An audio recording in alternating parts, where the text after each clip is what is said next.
नमस्कार दोस्तों, मैं सीमा सिलावट आप सभी का बहुत बहुत स्वागत करती हूँ मेरी इस वीडियो में। दोस्तों, अभी हमारी सीरीज चल रही है नक्षत्र के ऊपर और आज मैं आपके लिए लेके आई हूँ 6 नंबर का नक्षत्र आद्रा नक्षत्र। नक्षत्र का अगर हम अध्ययन करें तो नक्षत्र का महत्व इसलिए भी ज्यादा जरूरी है क्योंकि हम अगर किसी भी जातक की कुंडली का एनालिसिस करते हैं या उसका प्रिडिक्शन करते हैं, भविष्यवाणी करते हैं, तो जो हमारा एनालिसिस है वो सिर्फ 12 राशियों तक या लग्न कुंडली तक ही सीमित नहीं रहना चाहिए, क्योंकि हर राशि के पीछे 3 नक्षत्रों की ऊर्जा पाई जाती है। और अगर हम नक्षत्र को अवॉइड करते हैं, नजरअंदाज करते हैं, तो उन नक्षत्रों की जो ऊर्जा है उसका हमें कुछ पता नहीं चलेगा। और जो उस जातक के बारे में अगर हमें भविष्यवाणी करनी है, उसका प्रिडिक्शन करना है, उसके भूतकाल के बारे में, जो आने वाले भविष्यकाल में जो घटनाएं हैं उनके बारे में, तो हम सटीक प्रिडिक्शन नहीं कर पाएंगे, क्योंकि सटीक प्रिडिक्शन नक्षत्रों के द्वारा ही की जाती है। नक्षत्र में जो ग्रह गोचर कर रहे हैं उनका बहुत ज्यादा जातक के जीवन पर प्रभाव पड़ता है, इसलिए नक्षत्र का बहुत ज्यादा महत्व माना गया है। और जीवन में जो भी शुभ मुहूर्त होते हैं, मान लीजिए कोई विवाह है या मकान का मुहूर्त है, कुछ भी आप शुभ कार्य, बिजनेस से रिलेटेड कोई भी कुछ शुभ कार्य किए जाते हैं, तो उनका जो मुहूर्त निकालते हैं, उनका जो शुभ मुहूर्त, शुभ समय निकाला जाता है, वो भी नक्षत्र के द्वारा ही निकाला जाता है। तो नक्षत्र का अध्ययन बहुत ज्यादा जरूरी है। नक्षत्र क्या होता है? देखिए, नक्षत्र जो हमारा पूरा आकाश मंडल है, जितने भी चांद, तारे, सूरज जो भी है, वो पूरा नक्षत्र होता है, पूरा आकाश मंडल नक्षत्र होता है। उसका जो क्षेत्रफल है वो 360 डिग्री माना गया है।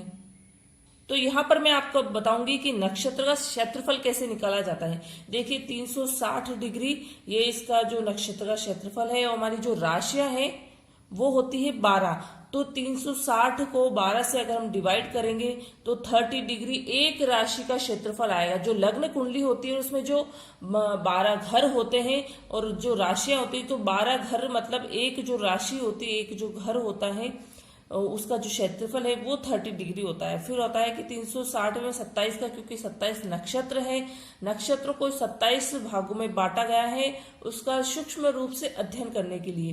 तो 27 में 360 को 27 से डिवाइड करेंगे तो 13 डिग्री 20 मिनट का एक नक्षत्र का क्षेत्रफल आता है। ये जो मान लीजिए आद्रा नक्षत्र है, इसका जो क्षेत्रफल आया है वो 13 डिग्री 20 मिनट का है। हर नक्षत्र का क्षेत्रफल 13 डिग्री 20 होता है। फिर एक नक्षत्र में 4 चरण, 4 पद होते हैं, तो उसके हिसाब से एक चरण का अगर हम क्षेत्रफल निकालते हैं तो 13 डिग्री 20 मिनट का एक नक्षत्र का क्षेत्रफल है। और 4 पद होते हैं तो उसको 4 से डिवाइड करेंगे तो 3 डिग्री 20 मिनट का एक चरण होता है। एक ये जो 4 चरण है वो हर एक चरण है वो 3 डिग्री 20 मिनट का होता है। मिथुन राशि के अंतर्गत आद्रा नक्षत्र आता है और मिथुन राशि के जो देवता है वो है बुध देव। और आद्रा नक्षत्र है उसके भी नक्षत्र लॉर्ड है राहुदेव। तो किसी भी जातक का अगर जन्म आद्रा नक्षत्र में होता है तो उस जातक में, उस जातक के स्वभाव में बुध देव का प्रभाव भी रहेगा। और नक्षत्र लॉर्ड इसके हैं राहुदेव, तो राहुदेव का भी प्रभाव रहेगा। वैसे हम जब नक्षत्र का अध्ययन करते हैं तो चंद्रदेव को बहुत ज्यादा महत्व देते हैं, क्योंकि सबसे ज्यादा मूवेबल ग्रह है वो। एक घर में, एक राशि में भी 2.25 दिन ही रहते हैं, फिर दूसरे 2.25 दिन बाद दूसरी घर में वो मूव कर जाते हैं। क्योंकि और चंद्रदेव होता है मन का प्रतीक, तो मन से किसी भी जातक के विचार, उसकी आदतें, वो क्या सोचता है, उसका पता लगाया जाता है। तो जो स्वभाव है, अगर आपको किसी भी व्यक्ति के स्वभाव को पकड़ना है तो उसकी चंद्र राशि को पकड़िए और चंद्र राशि कौन से नक्षत्र में गोचर कर रही है उसको देखिए, तो उसके नक्षत्र के लॉर्ड का प्रभाव वैसा ही उस जातक का स्वभाव होगा। फिर सूर्य राशि भी देखी जाती है, क्योंकि सूर्य राशि आत्मा का कारक है, तो आत्मा से वो इंसान कैसा होगा, तो वो देखने के लिए हम सूर्य राशि देख सकते हैं। फिर लग्न राशि भी देखी जाती है कि उसकी शारीरिक जो बनावट है, पर्सनालिटी है, उसकी कद काठी है, उसकी हेल्थ कैसी रहेगी, तो वो अगर अध्ययन करना है तो वो लग्न राशि से किया जाता है। यहाँ पर मैं आपको आद्रा नक्षत्र के सिंबल और ये जो सारे पॉइंट है वो भी मैं आपको समझाऊंगी, क्योंकि हमारे ऋषि मुनियों ने जब नक्षत्रों के बारे में पूरा जो प्रिडिक्शन किया है, उसके बारे में इतना सारा लिखा है वेदों में, तो जब उन्होंने इस बारे में जब अध्ययन कर रहे थे, तब उन्होंने जब आकाश मंडल में हर नक्षत्रों को तारों की एक आकृति दी है, उसको बहुत डीपली समझने के लिए। और उन जो नक्षत्र के जो तारे थे, नक्षत्र को तो जो तारों के सिंबल में उन्होंने बताया था, तो उनको एक जीवित रूप में देखा था, एक प्राण देखे थे उन तारों में, उन नक्षत्रों में, तो उनको इसीलिए उन्होंने सिंबल दिया है, उसके कास्ट, उसका जो जेंडर है, दिशा, गुण, तत्व, गण, ये सब दिया है क्योंकि एक जीवित रूप में उनको देखा गया है। और यहाँ पर आर्द्रा नक्षत्र की अगर मैं बात करूं तो आर्द्रा नक्षत्र जो है एक सिर्फ सिंगल स्टार को रिप्रेजेंट करता है। बाकी जो नक्षत्र है वो 2, 4 या 5, 7 ग्रह तारों का समूह होता है, एक आकृति दिखाई देती है आकाश में, तो उस हिसाब से पता लगाते हैं कि भाई ये वाला नक्षत्र है, ये वाला नक्षत्र है। लेकिन ये जो सिर्फ आर्द्रा नक्षत्र है ये थोड़ा स्पेशल है क्योंकि ये सिर्फ सिंगल स्टार को रिप्रेजेंट करता है। एक जो सिंगल तारा है उससे आर्द्रा नक्षत्र को देखा जाता है और इसको बेटलगेस स्टार भी कहा जाता है। और इसकी जो आकृति है अगर हम आकाश में देखते हैं तो इसकी जो आकृति है वो एक डायमंड के जैसी दिखती है, जैसे एक डायमंड बना हुआ हो, वो वैसा तारा दिखाई देता है। इसलिए आर्द्रा नक्षत्र का जो सिंबल है वो डायमंड है। और ह्यूमन हेड मतलब इंसान का जो सर है, मस्तक है, उसको भी इसके रूप में देखा जाता है। लेकिन मैन इसका जो सिंबल है वो डायमंड, और जो डायमंड जो हीरा जो होता है उसके रूप में देखा गया है। फिर बात करते हैं हम कास्ट की, तो इसकी कास्ट है वो कसाई इसको अलॉट की गई है। जो इसका लिंग है, इसका जेंडर है वो फीमेल है। जो इसकी दिशा है वो है वेस्ट, पश्चिम दिशा। और इसका जो गुण है वो तामसिक है। तामसिक गुण इसलिए है क्योंकि इसके नक्षत्र लॉर्ड भी राहु देव है। तामसिक गुण वाले जो होते हैं वो थोड़े से क्रोधित स्वभाव के होते हैं, जिद्दी स्वभाव के भी होते हैं। उनको जो खाने में भी जो तेल मसाला जो है वो ज्यादा पसंद होता है।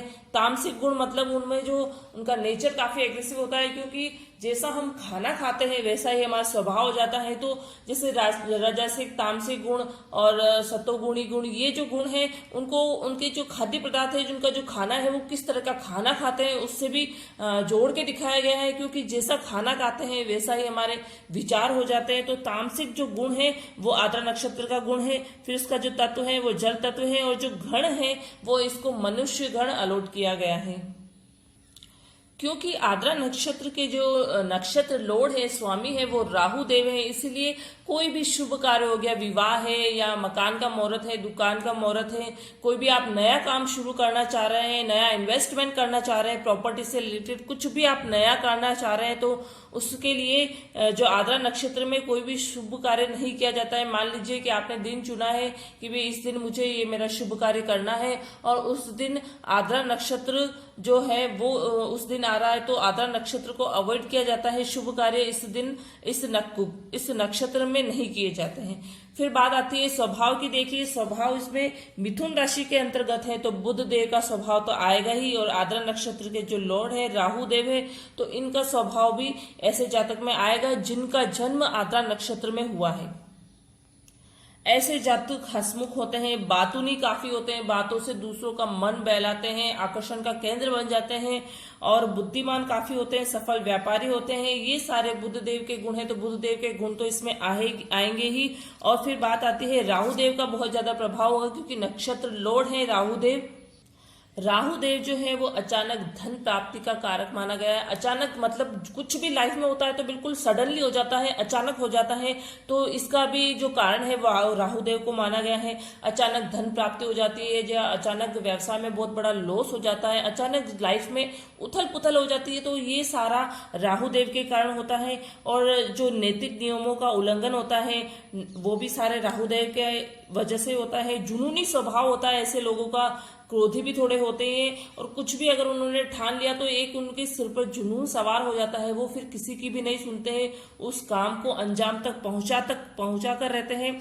और अनसर्टेन गेम है वो भी राहु देव की वजह से होता है। और नेगेटिव डिपार्टमेंट से जो कनेक्शन है वो सारा राहु देव के अंडर में होता है। इसलिए अगर राहु देव की स्थिति अच्छी नहीं होती है कुंडली में, और अगर नक्षत्र लॉर्ड भी अगर उसी समय उस जातक का जन्म आर्द्रा नक्षत्र में होता है, तो ऐसा जो जातक है वो लाइफ में नेगेटिव डिपार्टमेंट मतलब नेगेटिव जो चीजें हैं वो बहुत जल्दी कैच कर लेता है, और जो भी बुरे रास्ते हैं उनको बहुत जल्दी अपनाता है, और जो नैतिक नियमों का उल्लंघन है वो बहुत जल्दी वो करता है। जो समाज के विरुद्ध जो नियम बनाए गए हैं उसके विरुद्ध हो जाता है। देखिए, अगर कुंडली में राहु देव की स्थिति अच्छी नहीं होती है तो सूर्य और राहु की युति से पितृ दोष बनता है, मंगल राहु की युति से अंगारक दोष बनता है, गुरु राहु की युति से चांडाल दोष बनता है, और शुक्र राहु की अगर युति हो तो जो फीमेल है या जो आपका जो उस जातक का जो अपोजिट जेंडर होता है उसकी तरफ उनका आकर्षण बहुत रहता है, और उसको पाने का एक जो जुनून है उनके सिर पर चढ़कर बोलता है। चंद्र और राहु की युति होती है, जो चंद्र ग्रहण दोष बनता है। तो इन सभी ग्रहों के साथ अगर राहु देव की युति होती है तो जातक की कुंडली में ये सारे दोष बनते हैं। तो ये सारे जो नेगेटिव डिपार्टमेंट के जो कारक देव हैं वो राहु देव हैं। नैतिक नियमों का जो उल्लंघन है वो भी राहु देव की वजह से होता है। लेकिन अगर आपकी कुंडली में पॉजिटिव है राहु देव तो आध्यात्मिक रुचि भी इनमें देखी गई है। आध्यात्मिक की तरफ भी ये इंसान को ले जाता है, ज्ञान की तरफ भी ले जाता है, और राजा से रंक बनाने का जो और रंक से राजा बनाने की जो जिम्मेदारी है वो ही राहु देव की है। क्योंकि अचानक से लाइफ में कुछ भी होता है वो राहु देव की वजह से होता है, अचानक धन प्राप्ति हो जाती है।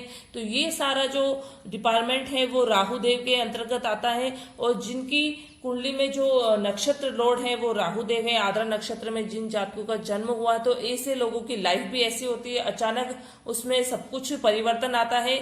और ऐसा परिवर्तन आता है कि वो जो जातक है वो खुद भी इस चीज को समझ नहीं पाता है।